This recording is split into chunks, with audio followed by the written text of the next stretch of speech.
Welcome to Truth and Transcendence. I'm your host, Catherine Llewellyn. You can find all our other episodes on truthandtranscendence.com. My host today is Maria Kheyfets, also known as Monelise. That's her artistic name because she's a singer-songwriter whose work bridges music, myth, and spirituality. With millions of streams worldwide, Maria's cinematic art pop songs are described as portals, worlds of archetype, memory, and transformation. In 2024 to 25, she actually wrote 100 songs in a single year, transforming discipline into ritual and creativity into myth-making. Through her music and her forthcoming works, Monelise guides audiences to safeguard the soul of art in a noisy world. And you can, of course, find Maria on Spotify as Monelise, and also you can find her on her website, monelise.com, monelise.com. So, Maria, thank you so much for coming on the show. Thank you for having me. Yeah, I'm really looking forward to this conversation. Fantastic. So, we're obviously going to come and talk about your work, but there was something really interesting that came up in the prequel, which you called grounded work ethic. Would you like to kick off by telling us what that means to you and give us some idea of the kind of backstory of how that became a real thing for you in your life? Sure. Yes. Well, I would say consciously, it became a real thing during my songwriting challenge year when I really showed up for my creativity, every single day, no matter the circumstances, no matter the mood. And then I really realized that for that, kind of transcendent, ethereal creativity to flow, you kind of need to counterbalance it with a very grounded form of just showing up, even if you don't feel, quote unquote inspired. So that was when it kind of really solidified for me into a concrete form, like what grounded work ethic as a form of showing up for creativity can look like. But in general, I would say just organically, I've kind of been coming to appreciate what grounded work ethic is over the past few years, because my music can be called very ethereal. Perhaps the themes that I write about can even be called ethereal, and people also tell me I have quite an ethereal presence. But I think when you have all of that ethereality and then you also don't have something to ground it, then you just end up too much floating in the ether. And at the end of the day, we do live in a material grounded world. And I think the magic comes when you sort of um synthesize those two things, if that makes sense. Yeah, absolutely. Yes. And I think I was saying to you that if somebody watched your videos and listened to your music, the words grounded work ethic are not the first things that will spring to mind for people. I think you were saying how people can have this sort of idea that you're one thing or the other. Yes. So what's your journey been like in terms of, have you always had this amazing work ethic? Or is it something that has only kind of really come into play in the recent years? I think I've always had this kind of work ethic. It maybe started when, I was 10 years old and suddenly I was thrust because I'm from Russia originally. And then when I was 10, we moved to Europe and well to Luxembourg specifically, and I was thrust into this English speaking school, and suddenly I just had to adapt. And I remember how in 6 months suddenly I just learned the language from scratch, and then I was like, oh, like this association just formed in my mind that I can work really hard for something that I want and I can make it happen. And from then on, I think, just as a child, I made this link and it continued that if I want to make something happen or I want to get really good at something, I kind of just need to, in slow incremental steps, get there by showing up and yeah, working hard. It sounds like it was really natural for you. How old were you when you left Russia? 10. 10. Okay, you did say Yeah. that. Yes. So you'd obviously be kind of steeped in the Russian culture. Is that part of the Russian culture, this kind of work ethic with getting on with it and making it happen? Or Oh my was it gosh. then? No, to be honest, now that you mention it, I maybe didn't even make that link myself, but now that I think about it, yeah, absolutely. Because I remember when I was living in the United States when I was a teenager, and our mom sent us to or me first to this Russian piano teacher that also lived in Houston. And I remember, going for like my little pre-interview with him, and he was like, "Are you ready to practice 4 hours a day?" Because anybody who studies with me practices 4 hours a day. And can you imagine like combining that with the full day of school plus all the clubs like other clubs I was doing, going to the gym. And then I was like, oh my God, how am I gonna fit in 4 hours? But then yeah, when I started working with him, I was like, it's true. There really is no way to actually stay in these classes unless I am doing the 3, 4 hours a day. But yeah, it's just how it is. Yeah, yeah. Yeah. Well, I think we could do with a bit more grounded work ethic over here in the UK. Okay. Over here, we've got a bit of a, I'm owed a living. Mm. I'm owed, um, I'm owed this, that, or the other is a bit kind of steeped in our particular culture.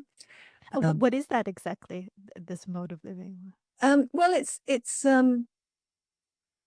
the idea that um, if you've been born, Mhm. you are owed enough money to live on Ah, I see. without necessarily having to work for it. I Oh. think I can imagine all the British people watching and listening to this saying, "How dare you say that about us, Catherine?" Well, I am a British person, so I can say it. So it's kind of a lot of us are brought up in that kind of atmosphere, but it Mm-hmm. sounds like your kind of background was very different to that. It sounds like you don't, when you speak about grounded work ethic, it doesn't sound like an effort for you.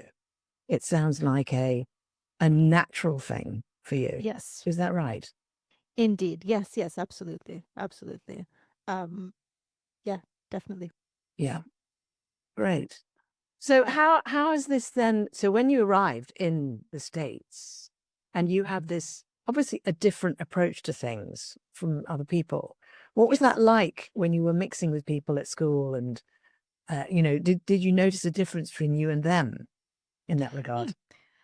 Well, it's interesting, because I went to a lot of like schools abroad that were bubbles in their own sense, and I had something else in common with my fellow students, which is that we were all mostly third culture kids, like, students, because I was in a lot of international schools and those kinds of environments, although also not in international schools, so I experienced multiple kinds of environments, but for the majority of my years at school, I was amongst other third culture students. Of course, we all came from different backgrounds, but we had that thing in common of being third culture, and that's a very big unifying element in itself. So it was kind of like a mixture of difference and similarity at once in these environments.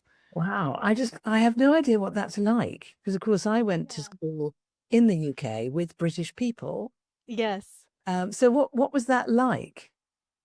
Um, well, it's definitely like a bubble that you can end up being a little bit stuck in because once you've been in it and related to that kind of people, it's almost like then not so easy to relate to just, people going to school in their own country. So most of my friends ended up just being people that I went to school with. And, it's a fascinating experience, a very unique way of life and way of learning and making friendships. And I think it really shaped me, those schools. Like, I would say that moment when I went to my first international school and I learned English in 6 months, like, somehow that was just such a formative experience for me. And I could never look back anymore to my previous life of just, being a Russian girl going to a local Russian school.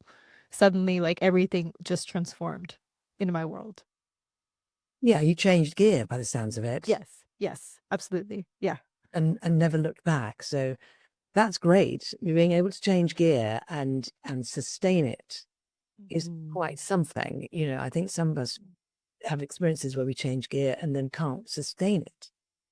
So Mm. how did you manage to sustain that? I mean, where did you get your energy from? Where did you get your stamina from to support you with that? Yeah, I mean, a very good question. I don't know. Somehow it was like a way of life or something. There were so many moves, so many adaptations that It's like at that age you don't, or at least I felt that I didn't have so much choice, but just to adapt. Like there were definitely some difficult moments where, I think like the difficulty of adapting and readapting came out in other ways. But most of the time I was very motivated to try all these new things and these new opportunities that were given to me by, yeah, new countries, new cities, new schools. Yeah. Well, that's lucky, really, isn't it? Because otherwise it would have been very, very painful. So, Yes. how did you then transition into working with music and voice? Mm. Yeah, it was like a very interesting and kind of non-linear path for me, I would say, because it's not that anybody in my family, I mean, like, my parents or even ancestrally that I know of was an artist or musician. And it wasn't really something that would be talked about, in my home, like even as an option to become like an artist at that time. But I remember having, I mean, I always had an artistic inclination. So I went through many phases. First I wanted to paint and like artistic little talent that, was kind of noticed of me. So drawing and painting. Then I remember having my first piano lesson at 14, and then suddenly this new passion was kind of awakened. At first I thought that was what I wanted to do, classical piano. Um, And then something happened where I feel like, fate kind of interfered too. Because when it was time to pick a university, I was very determined, that it had to be Oxbridge. It had to be one of those. And I had to go and study something very academic because I used to be like very good at, just school things, like brain things. And I thought that that was what I had to do. And, everybody in my school was like cheering me on, and it really looked like it was going to happen. And I would be the first person from my school to go to Oxbridge. And then it didn't happen. Like, and I was like, wow. And it was really difficult to kind of, I remember at the time, accept this, what felt like a defeat. But then, life rerouted me and I ended up going to Edinburgh University. And I was studying English literature over there, but there were also so many opportunities in Edinburgh to do artistic things like acting, theater, musicals. I ended up doing, my first singing lesson over there. So I didn't start that early. I started like 18 or 19. And suddenly I was just aware of this whole new world. And I was like, wow, this is exactly the place that I'm meant to be, even though I didn't think so. And so it was through this rerouting that I ended up, eventually finding my way into singing and writing my own music. Wow. Did you go to the Edinburgh Fringe? Yes, I performed there many times. First as an actress in a few different original plays, and then in 2019, so right before everything shut down and we couldn't perform for a few years, I had the chance to take my original show Hauntology to the Fringe. So that was kind of like a theatrical staging of my first album, Hauntology. What, say again what it's called? Hauntology. Hauntology. What does that mean? Well, that's a whole separate topic in itself. So my album is called Hauntology, but there's actually a genre of music called hauntology and even a sociocultural phenomenon called hauntology. But to kind of cut a long story short, hauntology is this idea of an erased future and a present where we mostly look to the past for inspiration. So I don't know if you noticed how, like, during the past several decades in music, there's a lot of sampling, there's a lot of leaning on the past, and it's almost like in the present, there's not so much inspiration. So the past um, becomes like a ghost that haunts, yeah, the present and the future. Right. Yes. Fascinating. Wow, Yeah. yes. Yeah, yeah, yeah. I get it. So you really got into it quite young, then. You were not yet 20 when you started getting into singing. Yes, I thought of that as late actually, but yeah, it's nice that you call it young. Yeah, I was, I think, maybe 19 when I started really singing because I used to not trust that I had a good voice. Like as a child, I was rejected so many times for choirs and musicals, and I just thought I didn't have like any kind of a voice or that I couldn't sing. Like when somebody tells you that when you're a child or a teenager, it stays with you like it could stay with you for the rest of your life. So I had that, kind of like trauma around my voice, I guess. I just did not believe that I could do it. Um, So I was maybe like 21 or 22 when I wrote my first song, and now I've written what, like hundreds, 1,000 maybe, I don't know, Yeah. something like that. Yeah. So that's amazing, really, because you're quite right. It can stay with you for your whole life, and it can infect everything else that you try to do as well with that kind of rejection. Did Mm. you ever make sense of um, why people didn't want you in the choir? And did you ever get any insight into why it was? You know, because you do have a voice clearly now.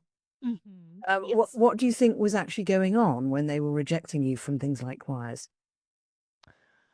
Good question. Well, I'm sure there were situations where I just wasn't singing well because my voice wasn't something that I was consciously connecting with or practicing, as a child. Like, so when I went to the choir, that was just me trying for the first time. It's not that I would hear much music in my home or, that anybody was singing with me. So it was just something I kind of like, threw a dart at the wall and tried. So of course I probably wasn't like good to begin with, but then on my first try, like I would get told you're not good enough, like you don't belong in the choir. So it was like, yes, okay, maybe I wasn't good to, maybe I just had to practice a little bit, but that idea didn't come to me at first. I also have to say that my whole journey with my voice has been about connection to myself, and I think that one of my kind of like maybe suppressed struggles with all of the adaptations I had to do as a child was that I would kind of disconnect from myself at times just to kind of, manage all of this, which could be a lot as a kid, moving around so much. And I think that maybe flowed out into my voice in the beginning, where, I would start singing, but then not be connected to my voice. So, in some ways, my journey towards kind of owning my voice and becoming a singer songwriter has also been about learning to like stay connected through my whole body when I sing. And that way, I'm much more in control of what comes out. Does that make sense? Totally, Yeah. 100%. Okay. Yeah, absolutely. And it's interesting, given that I was asking you before where you got the energy and the stamina from to keep going, you know, um, I'm not surprised to hear you say that perhaps you maybe disconnected from yourself a bit in order to allow yourself to keep going. But then you found this way to. So, what was that like then when you started reconnecting with yourself in that way through working with the voice? What was Yes. that like?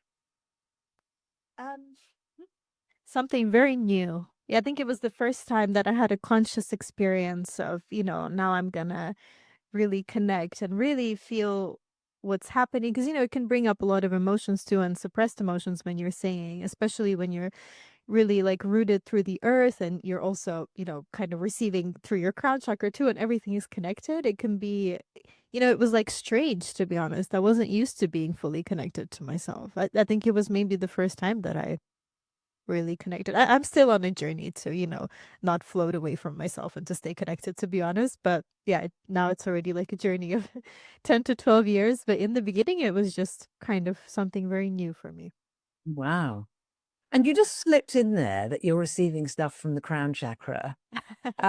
Could you just say some more about that? When did you notice that starting to happen? And because not every singer will mention something like that, I don't think. Yes. I guess I think of that as sometimes when I'm being creative, like writing a song or performing on stage, there is a way through which you can simultaneously be in control but also surrender some control and kind of allow something to come through you and to become a channel for something. Like, I think many singer-songwriters write about this phenomenon that sometimes it feels like a song came not out of you but through you, and or a performance came not out of you but through you. And often listeners feel like particularly moved by that kind of creation. So that's what I mean about receiving and channeling. Yeah. Beautiful. Well, yeah, again, I'm not surprised to hear you say that, given the quality of your music, which does have that multiple tones to it in terms of the Mm. feeling of it, the energy of it, which is very Mm. beautiful. But it's remarkable that you encountered that and didn't turn away from it. Or maybe you Mm. did turn away from it and back. Who knows? But um, that sounds like it could have been quite challenging. after a period of perhaps being disconnected from yourself, and then you're working with your voice. And in order to do that, you are reconnecting with yourself, and doing that is helping you reconnect with yourself, I would imagine. Yes. So that's interesting that you didn't turn away and think, oh, God, this is a lot. Mm-hmm. Mm-hmm. Gosh, I'm not really the kind of person that turns away from something cathartic or difficult. There were so many times when I just faced the difficult and the unknown again, again, and again. I mean, I could probably do with a bit more in my life of sometimes saying like, okay, this is too much. I'm not gonna do it. I probably go through with those things like even a little bit too much. Like I'm a little bit too used to, sometimes pushing through what might be too much. So I get what you're saying, but I'm almost coming at it from like the opposite end Yes. of the spectrum. Yeah. Well, I really appreciate you sharing about it, because it's Mm. it's a very particular relationship with something, which I think is really valuable for people to hear about. For some people will be really resonating and recognize this in themselves. And Yes. some people will be hearing this and feeling, I've never felt like that. That's Mm. interesting. Maybe I could do a little bit more of that Mm. in my life. And other people listening will be thinking, yeah, I need someone to drag me down off the ceiling every now and again. Tell me just to take it easy, Yes. watch a bit of rubbish TV, Yes. chill out. So, Exactly. so it sounds like you're on this incredible journey. You said you're still on this journey of bringing yourself back to Yes. connection. Yes. Um, so would you let us know a little bit more about that, please? And also what that's like in terms of working with the music. So how's that what's that like? You're working with this ethereal, beautiful music, Mm. and you're also on this ongoing practice of surrendering and being grounded at the same time. Yes. What's Mhm. that like?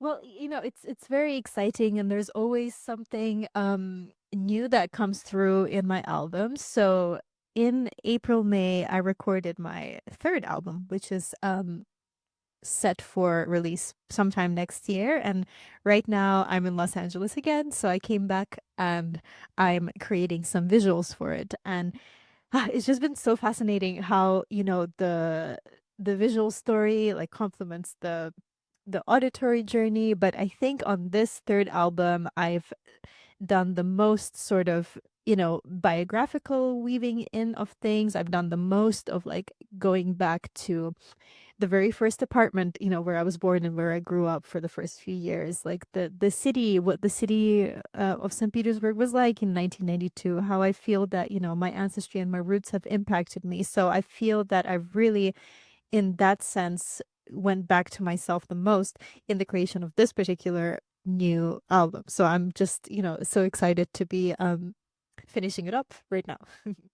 That sounds beautiful. And also, interestingly, parallels along what we've been talking about today, doesn't it? That whole Mm. journey you've been on. Exactly. And Exactly. one of the things I love in your videos, with your music, is these incredible outfits that you wear, and the incredible lighting and the makeup, and all of these visuals are just incredibly evocative, aren't they? Mm. Could you say a little bit about how that comes through, and how Yes. involved in that are you? And because it's very individual, and it's Yes. very powerful.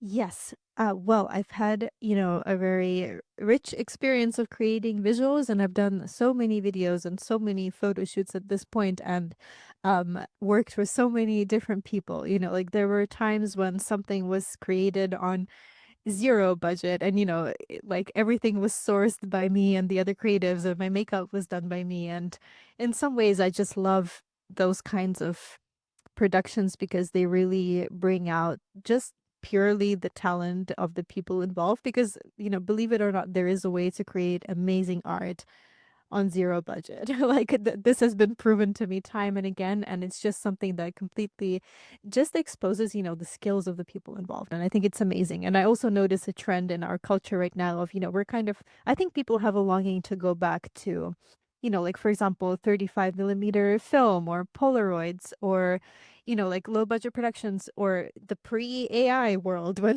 things were created by humans. And I just love that. I really think we're heading back towards this kind of nostalgia for when things were just created in a slow way, founded upon, like slow, beautiful channeled creation and just very talented people involved in. I just love that. I would like to hope, perhaps optimistically that we're headed towards that right now.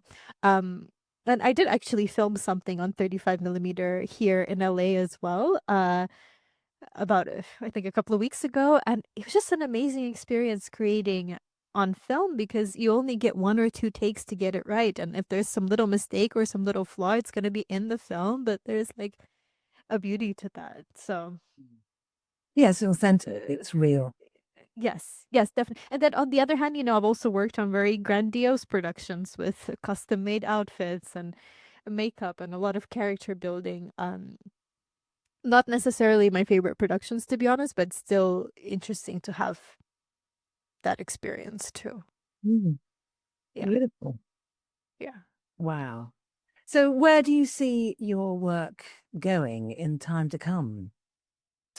Um, I think I see my third album coming out in a new sort of multi-dimensional way. So I've been working on like a mytho-poetic book as well that I want to be an accompaniment to this. And I envision this book being something that, is not necessarily instructional, but rather awakens the reader through storytelling through which they can hopefully see themselves mirrored too. So yes, I see my album being released along with this artifact that I'm working on, and I yeah, after that I want to go on tour again and perform.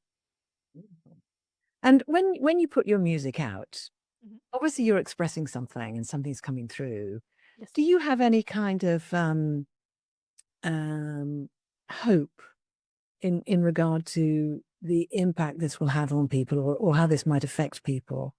Mm, yes, definitely. I mean, I certainly when I'm creating them and putting them out, I want my songs to be like portals, like spells that, touch something very deep in somebody. And recently somebody left a comment I think on TikTok that I thought was really illustrative of this. So I think somebody commented that they heard my song for the first time and it was like an ancient knowing was awakened in their bones, and it was like, they had always known this song yet they'd never heard it. So that's the kind of impact, I want to almost awaken this kind of like primal connection to something bigger through my music. So Beautiful. And does that relate back to? I mean, if we bring our perspective outwards, thinking about the collective, the world in general, Mhm. do you feel? Do you have a connection to what your music is doing in that context? What my music is doing in relation to the world in general. Yes, and the Mhm. atmosphere and the human Mm, collective. I just wonder if that's something that you reflect yes. on, or if that kind of comes into your creative urge, as it were. Yes. I mean, certainly, what I started saying about how I feel that there's kind of like a collective longing right now, even if it's unnamed as of yet, about returning to a more kind of soulful place, I think, especially with it. Like, I'm speaking to so many people recently who are just freaked out by how big AI is getting and how it's starting to take over even creative jobs, which is the opposite of what it's supposed to be doing. So I want to, preserve the soul of things and take people back to the soul of things. Like, what is it that we as humans can uniquely do through art, through creativity? Because I think it's one of our, primary kind of urges and purposes is to create. It's like it's almost a divine kind of thing. And I want to preserve like this soul, this divinity of creation, and these kind of almost, you can't quite explain through words what music can do, but I don't think AI generated music can do those same things. So I want to go back to the soul of things. Fantastic. Well, I cannot argue with that. I think that's a fantastic quality. And I've no doubt that that actually is one of the reasons why your music has this beautiful soulful quality, because you have that connection. When we listen to music or witness music, we don't always consider what's in the heart of the artist Mhm. when they're creating that music. Yes. Yes. You know, Exactly. and I suppose one marker of beautiful music is that we receive an effect without having to understand what's in the heart of the artist. In other words, the Yeah. artist is giving us something which we can receive, like a beautifully cooked meal or something. We don't have to know how it was prepared Yes. for us to receive it and be nourished and uplifted by it. Exactly. Yes, that's so interesting because also nowadays, as opposed to maybe a few decades ago, there's much more emphasis on like the artist as a personality suddenly. It used to be a little bit different that we didn't have to know the artist personally and the enigma was kind of part of the appeal, but now it's very different. It's quite the opposite right now, so trend wise anyway. Yeah. Yeah. That's interesting as well. So do you also, as well as doing the music, do you also um, speak or write as you about your ideas or your philosophy or anything like that? Do you do that as well? Or are you channeling it all through the music? Well, like the mythopoetic book is a new venture for me. It honestly, it's been strange to write in that way because I'm so used to kind of doing it through music. But I do want to experiment with this new format too, because I receive a lot of feedback that people enjoy listening to me speak, and but I'm still kind of like only coming to own this thing about myself. I think like performing also provides a certain veil and perhaps mask that you only communicate about yourself through this somewhat veiled, mysterious manner of art. But somehow I receive a lot of feedback that people get something very positive from just hearing me speak and almost be, Maria more than Monelise. So I want to give her some kind of space too, while still retaining that kind of evocative mystery of Monelise too. So I'm still searching for the right balance. Beautiful. Well, I'm glad to hear you say that because talking to you, you clearly have some really nuanced perspectives and nuanced connections with things, and that is valuable for people to hear. I'm your interviewer, as it were, at the moment. So I'm here doing this with you, and I'm noticing some of the things you're saying and the way you say them kind of resonate through me in a different way from my own thoughts. Which means it's Mm. adding something to me, Yes. and I can only imagine people listening and watching this are having the same thing happen. There's a Yes. quality here that's different, like a thread that's different. Interesting. Which Interesting. and do you feel this period of time since you first started working with your voice and reconnecting more with yourself, have Mm. you noticed yourself evolving and changing as a person? And have you noticed your life being affected as a result of that particular practice that you've been following for all these years? Definitely. I find it so interesting just as a phenomenon too, how, art, or at least in my case, just to speak for myself, art mirrors life and life mirrors art. And you can manifest things in your life through art and vice versa too. Because when I evolve as a person, my music changes, my voice changes, the depth of what I can bring changes, and also my songs change who I am. Sometimes my songs are pretty prophetic. Like I'll write something and then it only makes sense 3 or 4 years later. So yes, definitely. I think the two are influencing each other the whole time. Mm, Yeah. fantastic. Well, how beautiful. Well, I've so loved this conversation we've been having today, Maria. Oh, I do love your music. I recommend that people check you out on Spotify and also go to monelise.com. mm. Um, and you've also very kindly sent me one of your tracks. So I'm going to be releasing that next week as a separate little mini episode. Great. So people will be listening to the podcast and suddenly the next episode will come on and it'll be you singing. Amazing. I And they'll love say, that. Thank you so much. well, your voice will be the first singing voice on my podcast ever. Oh, great. Wow. Maybe not the last, but that'll be a lovely quality coming in. So, like I said, we have talked about a lot, Uh-huh. and some people will have been listening to this and kind of tuning into some of what we've been talking about. Is there something that you'd like to say to the listeners that is something they might experiment with to help them connect more with whether it's grounded work ethic or whether it's finding an extraordinary practice, which is about connection to the self and expression. Is there anything you'd like to say? Yes. Well, we're coming up to December, which I think is a great time to suggest something like this because before I had my 100 song in a year challenge, I did like a mini challenge and I think it was in December. It was like 20 songs in December or something, around a song a day leading up to Christmas. And the gems kind of started emerging then. And, I would love to invite the listeners, if they resonate, to come up with their own maybe pre-Christmas ritual where every day they create something, even if it's 20 minutes a day, a little drawing, or 5 minutes a day, and to set some kind of intention. Like in my case, the intention was to show up for my practice. And then when good songs arrived, that was more like a reward on top of the main point of the exercise. But, maybe the intention is like, you're making a little intuitive drawing every day and you want to break past a block that you're facing around something, and maybe through the drawings eventually something will come through. You can get so creative with how you design your creative ritual, but I think, yeah, I would love to recommend this practice to the listeners. What a fantastic suggestion. And I could just imagine if everybody listening did that in December, there'd be this sort of energetic lifting feeling Exactly. around the place, which is such a beautiful, Exactly. beautiful idea. And a lot more interesting than scrabbling around trying to cope with all the logistics of Christmas. Yes, absolutely.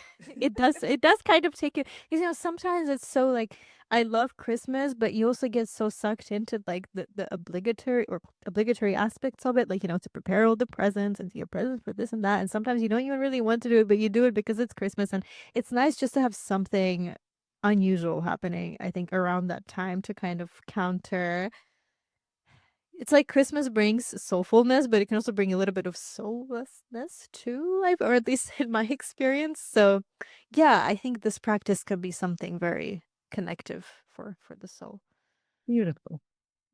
So, like I said, we have talked about an awful lot and it's been fascinating. Has there been a favorite part of our conversation today?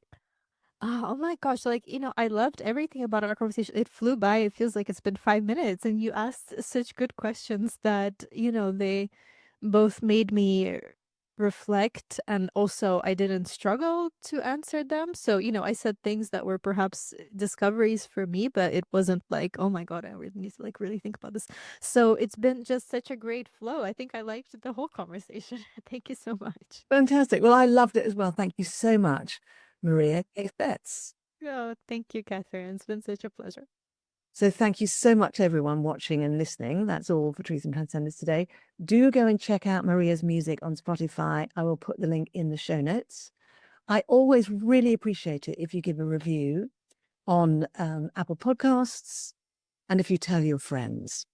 So I hope to see you next week. truthandtranscendence.com. And thanks again to Maria. Thank you.